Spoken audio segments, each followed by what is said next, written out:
Kas sa ohverdad tänase homse nimel või homse tänase nimel? See sügava sisuga küsimus on dilemma, et kuidas me peaksime oma elu planeerima ja otsuseid tegema.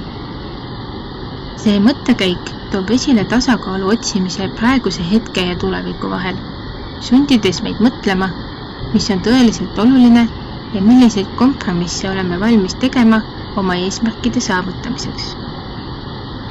Kui me räägime tänase päeva ohverdamisest homse nimel, siis mõtleme eelkõige olukordi, kus teeme praegu raskeid ja ebamugavaid otsuseid, et kindlustada paremat tulevikku. See võib tähendada näiteks raha säästmist selle asemel, et seda kohe kulutada, pikaajaliste eesmärkide nimel tööle keskendumist või tervislike eluviiside järgimist, kuigi see nõuab hetkelist pingutus ja loobumist kohestest naudingutest. Selline lähenemine nõuab enesedistsipliini ja kannatlikkust, kuid toob kaasa pikaajalisi hüvesid ja stabiilsust ning viib meid eesmärkidele lähemale.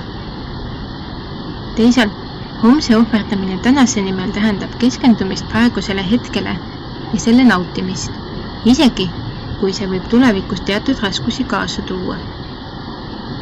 See võib väljenduda hetkes elamises, naudingu ja rahulolu otsimises siin ja praegu, hoolimata sellest, milliseid tagajärgi see võib hiljem põhjustada.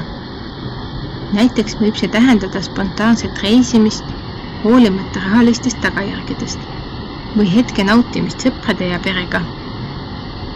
Isegi, kui see võib mõjutada tööd või muid kohustusi.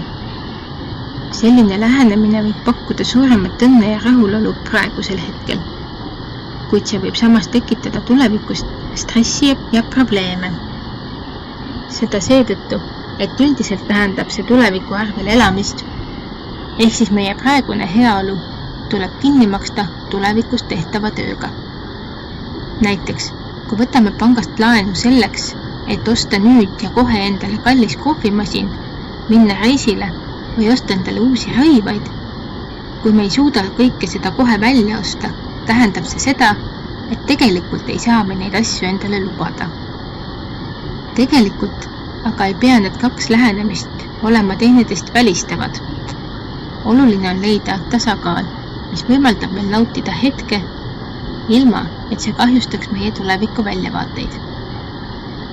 See võib tähendada teadlikke ja läbimõeldud otsuseid, mis võimaldavad meil võtta riske ja nautida elu, samal ajal säilitades pikaajalisi eesmärke ja stabiilsust. Näiteks võib see tähendada laenamise asemel oma sissetuleku säästmist tulevikuks, kuid samas ka osa kasutamist praeguste unistuste ja eesmärkide täitmiseks.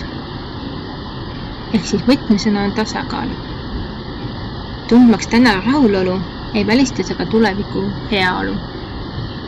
Lõppkokkuvõttes sõltub valik iga inimese isiklikest väärtustest ja prioriteetidest.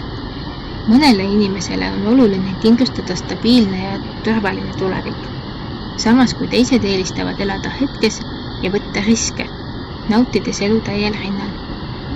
Mõlemal lähenemisel on oma eelised ja puudused ja parim lahendus on tegelikult nende kahe kombinatsioon.